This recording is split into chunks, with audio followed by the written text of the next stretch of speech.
If I finish something and I think, oh, I'm going to make 10 more of those and sell them, then that's a craft. And if I finish something and I think that took so much of my heart and soul, I could never make another one of those, that's an art. Hey everyone, this is Yvette Hampton. Welcome back to the Schoolhouse Rocked podcast. I am so glad you are with me this week because this week is going to be super fun. We are talking about a really fun subject. We're talking about the subject of art. And there are all sorts of different ways you can express yourself through art. But today we're going to talk about art as most people think about art, like painting, drawing, things like that. We're going to talk about that this week and how we can incorporate that into our homeschool. I have a new guest with me today. Her name is Courtney Sanford, and she is from the Delightful Art Co. And she is amazing. She has some amazing resources, and she knows all about art, not just art, but also theater and all sorts of things. She is a homeschool mama, a retired homeschool mom. She'll tell us a little bit about that, but you are going to be so encouraged by my conversation with her. But before we get into it, I want to say thank you to our sponsor, BJU Press Homeschool. If you are looking for good, solid biblical worldview curriculum, check them out at bjupresshomeschool.com. And they have something for everyone. So whatever grade, whatever subject you're looking for, if you're looking for video-based lessons or lessons that you can teach yourself at home, they've got something for you. bjupresshomeschool.com. Well, Courtney, welcome to the Schoolhouse Rocked podcast. I am so glad to have you with me. I have enjoyed chatting with you before we hit that record button, and I'm excited for our audience to get to know you. So introduce yourself to our audience. So I home educated 3 kids who have now grown and flown. And I spoke a lot about homeschooling while I was doing it, but now I can proudly say that it worked. And it worked on a lot of levels. They all got into college. The oldest one is actually in dental school now. My middle daughter has her MBA, and my youngest is still in school in computer science. So you probably wouldn't have guessed that they were educated by an artist, but they were. Yeah. I love that though, because you know what, that's encouraging because it just shows that God's given everybody different talents and abilities, and that moms, no matter what their giftings are, can go on to teach their kids to pursue their giftings that God has given them. So that's super exciting. Tell us a little bit about your background in art. And before we do that, I want to go through, as I was preparing for this episode and I was looking at what the different genres of art are, I found it really interesting that there are 7 primary genres of art, and they're painting, sculpture, architecture, literature, which I found interesting to fall under the category of art, but it's in there and it's on several websites, film, theater, and music. And so we talked about music with Andrew Pudewa couple weeks ago, and that was a fantastic episode. We'll link to that if you guys missed it. But we're going to talk today more about the painting, drawing, sculpture types of art. And so tell us how you got into this world of art. I have always been creative, and I loved being creative and drawing, and I ended up in design school. I actually went to UNC Chapel Hill to become a writer. And while I was there, I found out if you take you have to take some kind of science, and they didn't really care which. And one of the options was photography. It was called the science of photography. And I was like, that is going to be way more fun than biology or physics or something like that. So I got into photography and I just fell in love with it. It was black and white photography. And the lab was the darkroom. And so I was developing my own film and printing from it. And I just loved it. But they didn't have anything else there after that. So I ended up switching to a design school at NC State, and the design school is in the School of Architecture. So I had the same first year as all the architects. They were, their hero, is Frank Lloyd Wright. And so they believe that architecture is the foundation to all the other arts, which surprised me.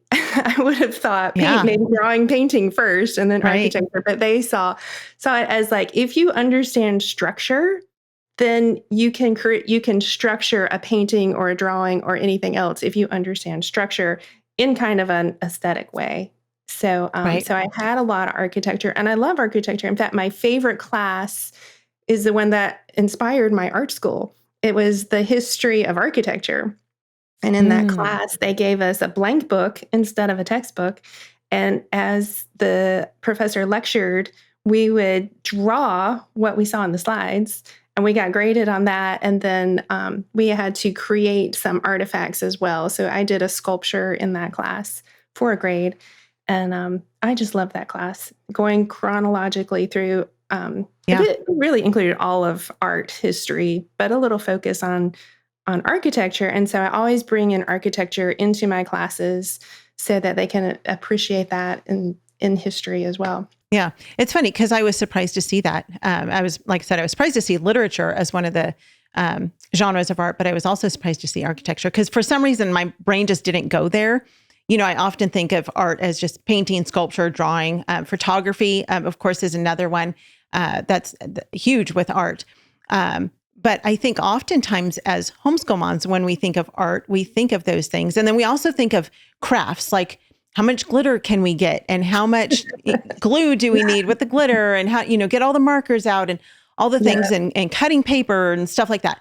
So talk about the difference between art and crafts, because there's a difference between those two things, right?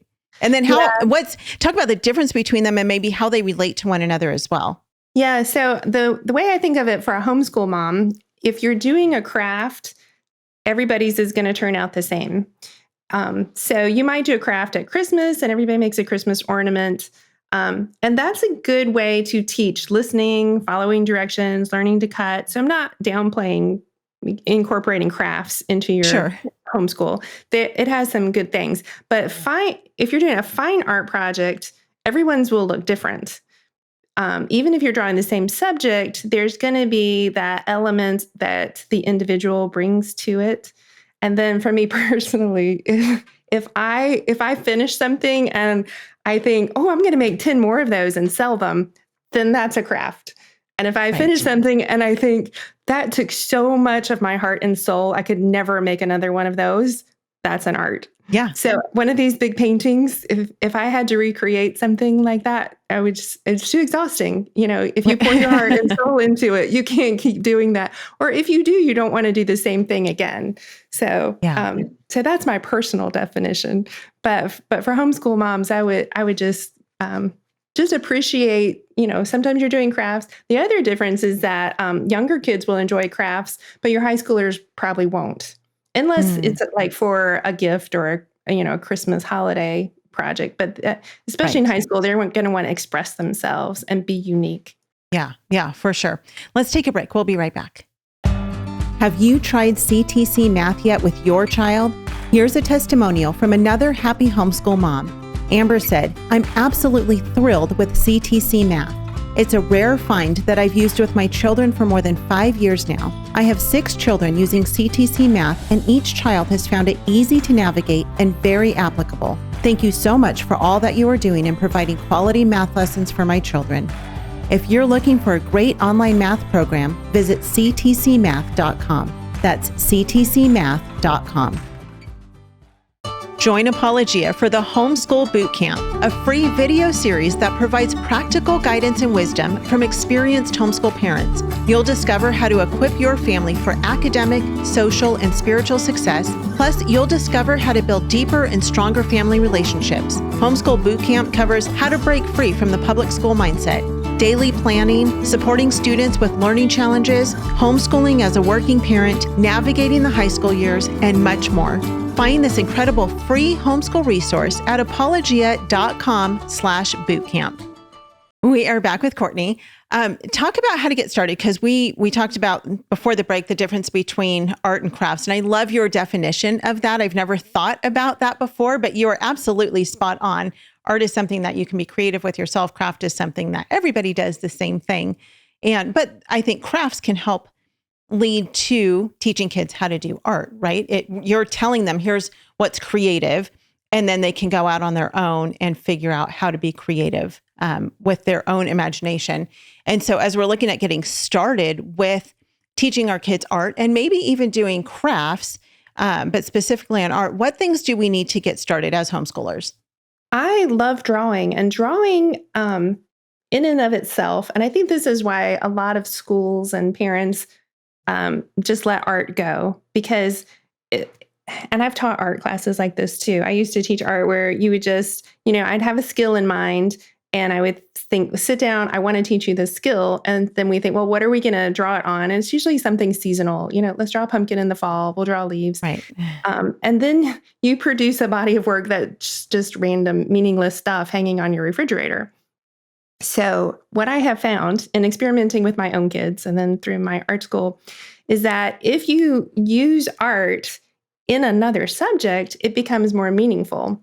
So if I'm in science and we're learning about caterpillars, I might find a coloring book that has a picture of a caterpillar in it, and your youngest kid can color it. But then when they're ready, they can look at the coloring book and they can draw the line art from the coloring book. Another way to ease into drawing it is to trace it. My kids used to love in their science books, put a piece of tracing paper and then trace their favorite animal.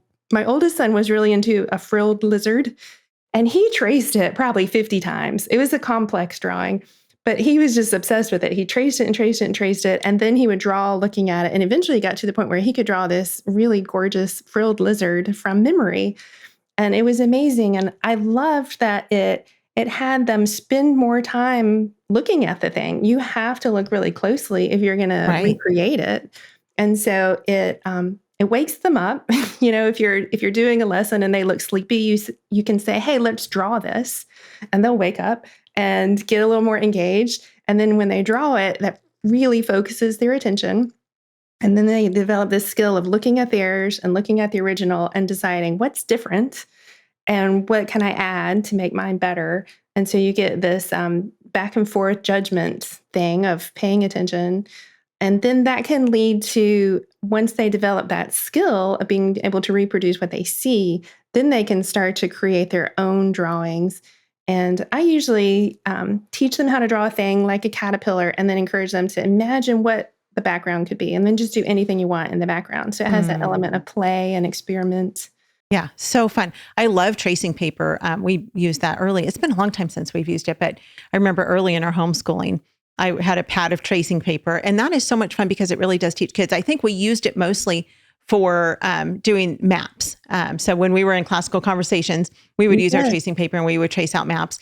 And eventually, like you said, these kids learn how to trace or how to draw the map by memory because they've traced it so many times.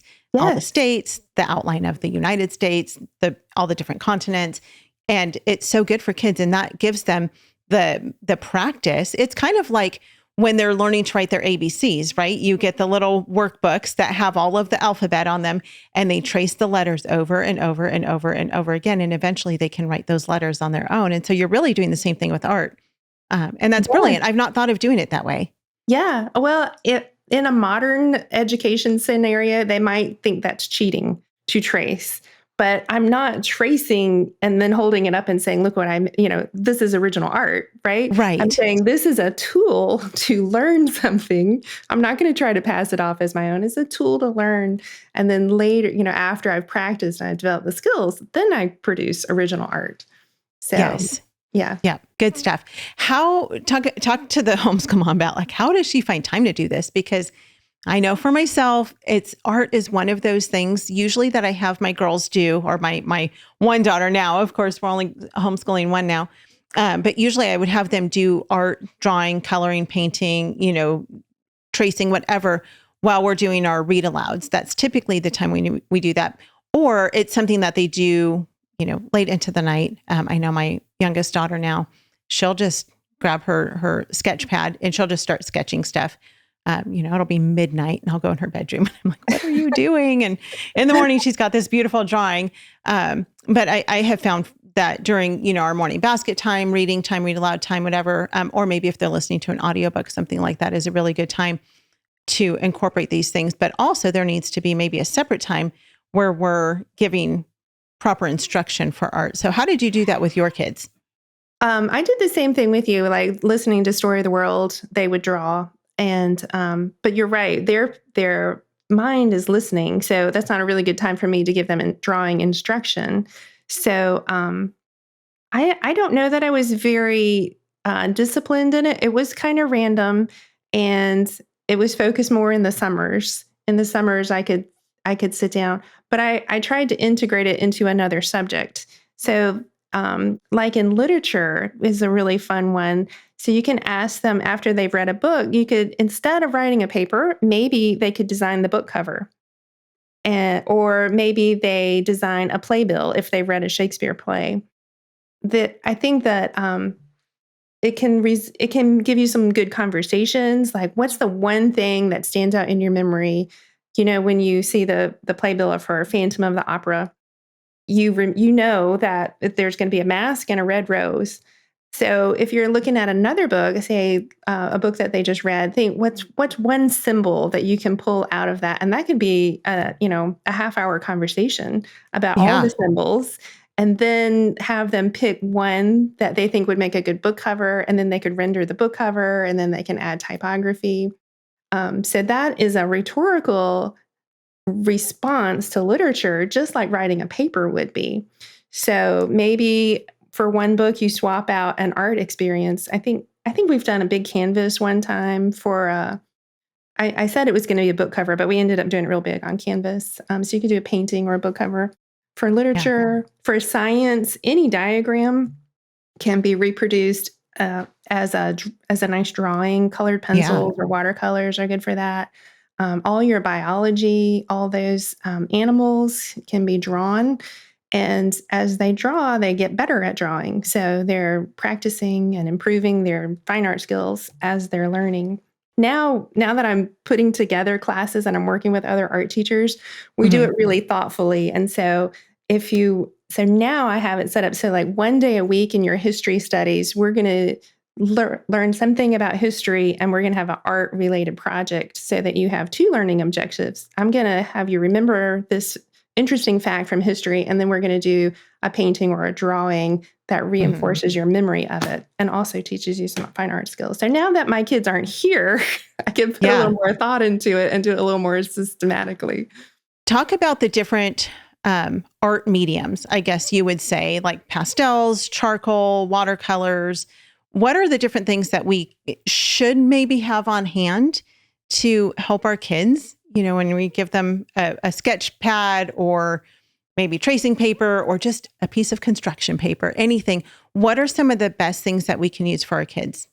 Yeah, pencils are a great art tool. And a secret tool that I like is called a blending tool or a Stompy. I learned this Okay. from I learned this from Mark Kistler, and he has YouTube videos that will teach you how to draw in 3D. And they're free Oh, and they're fun and they're short, and they will fun. get you drawing with a pencil and using that blending tool, which makes it look 3D. And your kids will have so much fun. They'll be, in fact, I hate to tell you to go to Mark Kistler because I'd like to be the one that tells them the secret. but but We will they give you full credit for telling us the secret of Mark Kistler. okay. Yeah, so Mark Kistler and a drawing stump. It's called a stumpy. He calls it a stumpy. You can order it from Amazon or Michael's blending tools. Okay. And that will up their game significantly, and that might be enough to get them more engaged to want to they can make things look shaded and three-dimensional very easily. And Okay. and then that makes them want to try a little something else. Yeah. Um, Colored pencils are a great tool for kids, very easy to control. They don't get away from you. So I would go to colored pencils next. And you know what? Crayola markers are a fabulous art tool as well. When they dry out, you Okay. just throw them away and get some more. But they have a fat side that, they can make a wide mark and a thin mark, and you can teach them to do pointillism with their markers. And they love that. Just make little dots, color in a coloring sheet, just using dots. That's Yeah. that is a lot of fun. And that's Okay. something they could do while they listen to an audiobook as well. Yeah. So, those are good starting points. Watercolor is fun, but, for younger kids, it's easy for it to get away from you. So, I might look up some tutorials on how to use watercolors with them and demonstrate a little bit so that they can watch it bloom when you do wet on wet, or if you're doing wet paint on dry paper, you get a little bit more control. So just pointing out a few things like that to kids that will help them get going. And then using a fine tip Sharpie with your watercolor gives them a little bit more control over their Okay. Oh, picture wow. too. So Okay. those are some good tools to start with. And then I like to use acrylic paints. I don't do oils with kids because you have to use solvents, and it gets messy. So, but Yeah. acrylic paints are really fun. And I buy them the colors that are in your printer. So when you open up your printer, you see cyan, magenta, and yellow. Yeah. That's because those 3 colors will make all the other colors. That's why printers use them. And so if Yeah. you buy those colors, and you'll also want to buy white, but with those 3 colors, they can mix all the other ones. And so if you let them make their own colors, they will learn color theory intuitively by Mm. just letting them play. And sometimes it makes a mess. You throw that out and you get another. But I mean, you incorporate the element of play and Yeah. discovery, and they will figure a lot of things out for themselves, and they'll learn a lot more by, through play and discovery for themselves. So acrylic paint is Sure. perfect for that. Oh, that's awesome. Does the quality now, okay, I'm just talking about your typical homeschool family, not a professional artist, but does the quality of paintbrushes really matter? And I know, like when I go to the art section at, Hobby Lobby, they've got paintbrushes and they've got sponges and all sorts of different things. Does it matter the quality of things that we use there just for everyday use? For brushes, I buy cheap ones anyway because I wear them out. And so I buy inexpensive brushes. I do like a 1-inch flat brush that gives you a lot of control. So kids like those. And then a number 8 round brush, or a brush that looks kind of like a pencil. It's going to feel familiar to them if it's kind of like their Okay. pencil.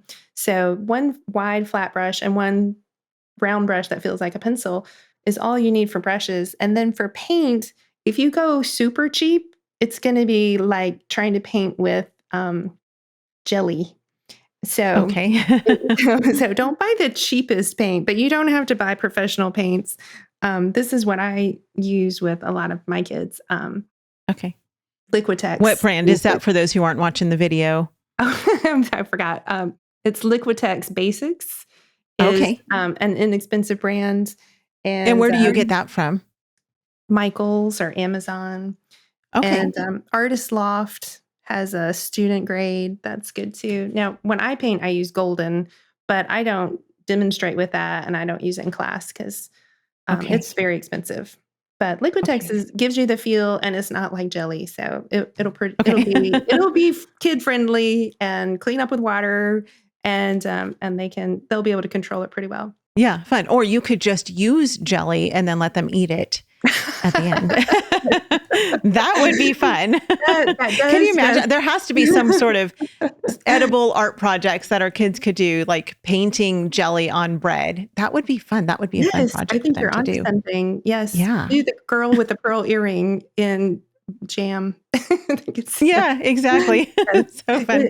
There is something to incorporating all your senses. So I do Yes. think that's a good idea. Now, I have done things to incorporate all the senses, like when I'm teaching the milkmaid, it looks to me like she is making bread pudding in the painting. So I will make bread pudding, or I'll have the kids make bread pudding with me, and we'll smell it Fun. baking while we Yeah. paint something from that painting. So we do that's fun. incorporate smell and taste into Yeah. our art experience.